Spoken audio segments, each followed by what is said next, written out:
My name is Sai from MakeYourLaws.org. Yesterday, Mr. Bjarnson described a system in Reykjavik where citizens could propose new laws and be voted on by their government. Ms. Beckett mentioned the White House petition site. Mr. Walter described e-petitions in the UK. All of these have something in common, which is that they allow voters to propose laws, but not to pass them. And some are even outright dismissive of the basic idea of popular sovereignty. I'd suggest there's a huge difference between begging people with power to do something for you and doing it yourself. Suppose for a moment that there's a system where electronic votes are secure and verified, and that before any vote there is public deliberation using systems like liquid democracy, which are informed by expert feedback on what the results of proposed laws would be. So, dear panelists, in such a situation, would you support letting citizens not merely make suggestions, but actually vote laws into effect themselves? Thanks for a lot of very interesting questions. Let me start with the first and the last question, because actually they're along the same lines.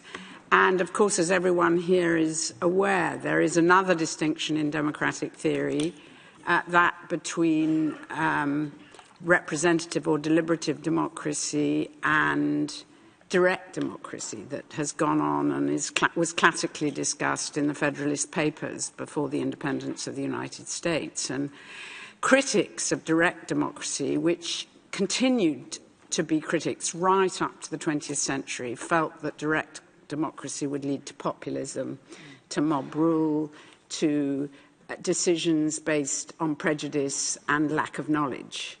And representative democracy was supposed to solve that by providing a deliberative forum where people who are expert can debate things, but nevertheless they can be chosen.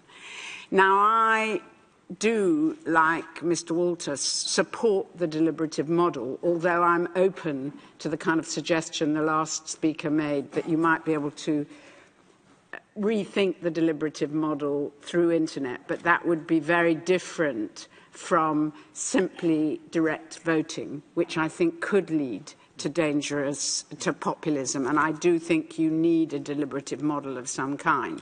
Where I differ from Mr. Walter is that I don't think we have a real deliberative model any longer in national parliaments.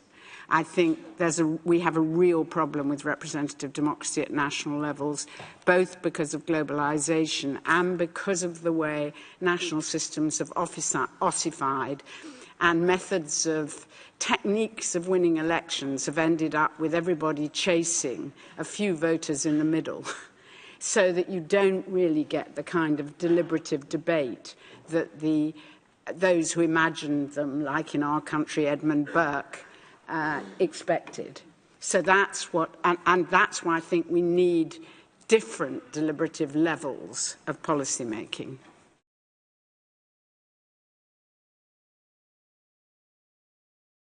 I'll give you a very short background of my perspective.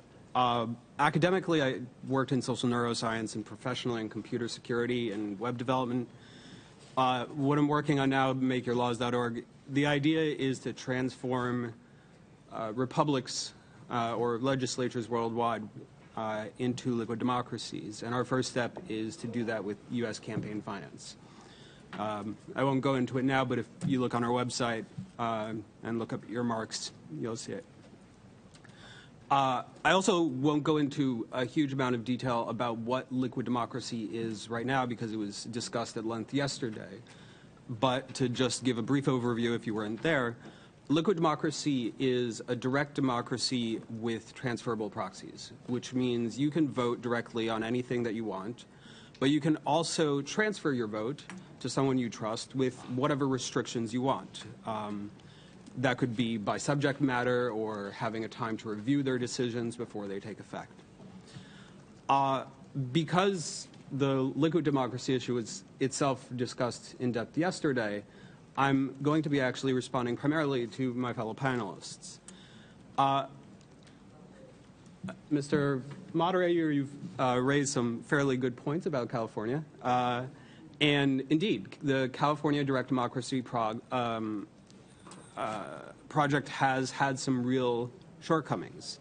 If you haven't, I'd encourage you to read our Constitution sometime, the California Constitution, that is. One of the problems that's been often cited with California initiatives and direct democracy in general is the issue of, as I think Mr. Gross said, majority voting on minority rights. But that's not an issue really with direct democracy. That's an issue with popular sovereignty. And the only way that you can fix it is by adhering to rights that are enforced by a non-democratic institution like constitutional courts of Mr. Harutugnan. And I would say also that our Congress has had the same kinds of problems, if not worse. Liquid democracy tries to combine the best of both solutions. Mr. Gross mentioned also the democratization of democracy, which I think is really an excellent way to approach this question. Even if you have a direct democracy like in Switzerland, if you have votes every few weeks, it's hard to actually be represented because you can't deliberate, you can't think about every single thing. And similarly, U.S. senators certainly don't read every single one of the thousands of bills that they sign each year. That's just ludicrous, and couldn't possibly expect it of them. So I think there should really be a choice between these two extremes of, on the one hand, saying just you're going to cast one vote, and on the other hand, having to run for office to represent an entire canton or a state, millions of people potentially, on all issues. There should really be some sort of compromise position where you can say, I'm going to represent people on just this narrow issue. And people have talked a lot at this conference about the participation of young people. For one, of course, if you let them have real power, a real vote, I think you'd have a lot more participation. I think also, even in cases where someone is, say, 17 and not legally allowed to vote, at least in my country, they could be a proxy in a liquid democratic system. And they can have as much influence as they can, which goes back to what Mr. Gross said, that nobody can command, but everyone can convince. Proxies only have as much power as they're being given, and only on the subjects for which they're being given it. It's the people in aggregate that make commands, and neither under a liquid democracy, nor really should it be under a representative democracy, that any individual gets to make the decision.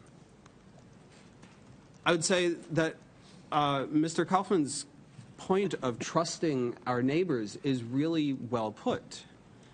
It's also an issue with even voting material.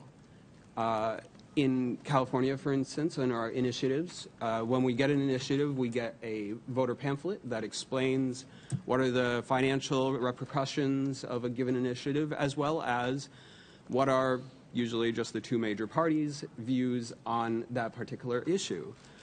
I would suggest that even this is a question of trust. You can trust and proxy your vote to someone who is purely an objective expert on some topic, a technician who knows how to build good roads, who knows how much something will cost to budget, and they can contribute to the decision that you make. You can also proxy your vote to someone you trust to share your values, which is a kind of partisan trust. And there arises this question of who do you really trust to vote for you?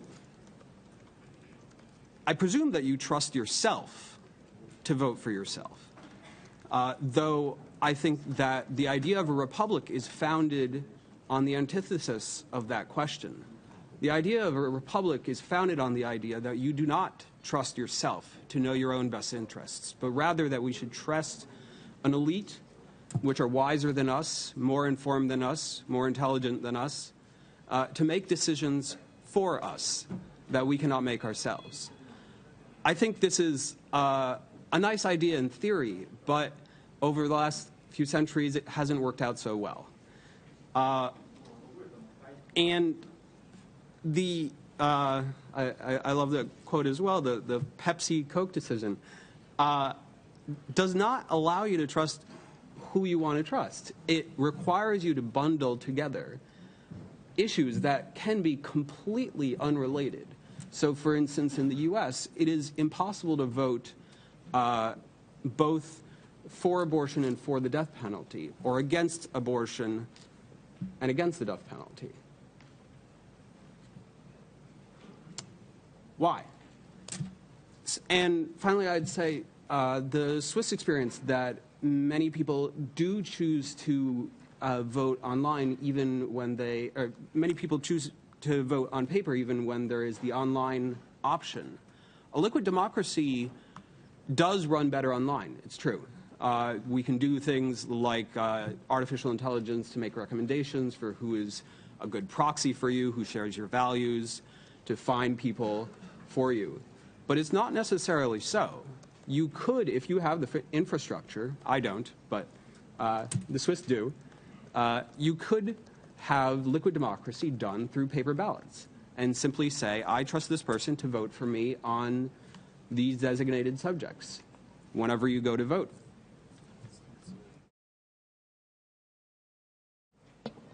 Thank you very much. My name is Ivana Kovacic and I'm come from Croatia, but luckily I live in Switzerland from this year, and there I see that direct democracy is really working in a positive way, and I see really nice changes through really nice referendums.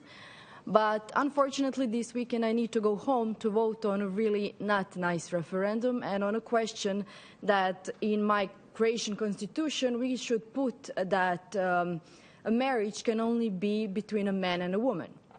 So I'm asking here really good experts in direct democracy to tell me how to prevent that direct democracy becomes an instrument against human rights, against minorities, and against everything that the Council of Europe is standing for. Thank you.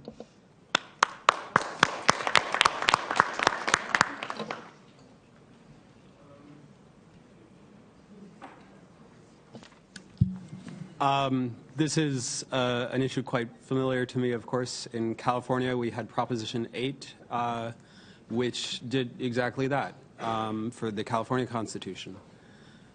Proposition 8 was overturned in its first pass when it was passed just as a law in California, before it was Prop 8. It was overturned by the California Supreme Court, which is similar to a constitutional court, on the basis that it violated the California Bill of Rights, essentially. Proposition 8, when it became a California constitutional amendment, had to be passed by California's Supreme Court, but it was overturned by a federal court and ultimately upheld by the U.S. Supreme Court, although on technical grounds, again because it violated equal protection under the law, which is a right guaranteed in the U.S. Constitution. I understand that the problem you're facing is you have what you feel is a law that violates human rights that's going to be added to your country's constitution. The country's Supreme Court or Constitutional Court, of course, can't stop you if you choose to do that. However, if you're a signatory to an EU agreement, such as the International Convention on Human Rights, you could appeal it to the court right over here, potentially. As for non-judicial means of addressing that, to be honest, I don't think there are any. I think that tyranny of the majority is an inherent part of rule by the majority. And sometimes the values that that people may want to pass into law may disagree with the values that they've committed to upholding more strongly by bills of rights and so forth. But ultimately, if the U.S. wanted to ban gay marriage or outlaw sodomy again, which was recently overturned, they could do so by amending the U.S. Constitution. It would just be very difficult. Hello. My name is Sai from MakeYourLaws.org. First, I'd like to second Mr. Gerling's suggestion that there be prize money next year. To be honest, I've abstained from most of the votes during this plenary because I don't have enough information to make a vote in good faith. What question am I voting yes or no on? On what basis? With no offense meant to our hard-working rapporteur, their summaries are just not enough. I suggest that next year we delay the vote to at least a week after the forum, so we all have enough time to watch, read about, and discuss the labs that we didn't attend, and maybe even designate liquid democracy proxies, if we want. It can be limited to forum participants by giving everyone a password when they're here, so that it's not just based on who has the most Facebook followers already. We could then vote on two distinct questions. First, what is the most beneficial way to the world to allocate the prize money? And second, what is the most innovative idea that needs to be spread? To help with that, I'd suggest we set up a mailing list right after this forum so that we can all continue the very interesting discussions that we've been having here. And finally, I'd like to echo the perspective of our youth members and go one step further. I'd like to ask that the Council of Europe make an effort next year specifically to include more youth and women, not just as rapporteurs or general participants, but as presenters and discussants. Thank you. Presenters and discussants.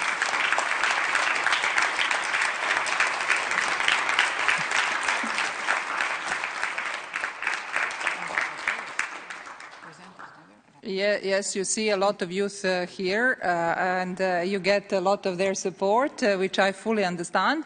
Just to clarify potential misunderstandings, youth representatives were selected by a long procedure, and they indeed competed for a place in a way in this forum. Their arrival here is financially supported by the Youth Foundation, that is part of the Council of Europe. So this is just to illustrate that you have winners around us, and I congratulate them for that, but also to illustrate that we have this mechanism to try to help them. Speaking about rapporteurs, yes, some of them are rapporteurs, some of them are discussants as well, and presenters. It was envisaged. Okay, just the rapporteurs.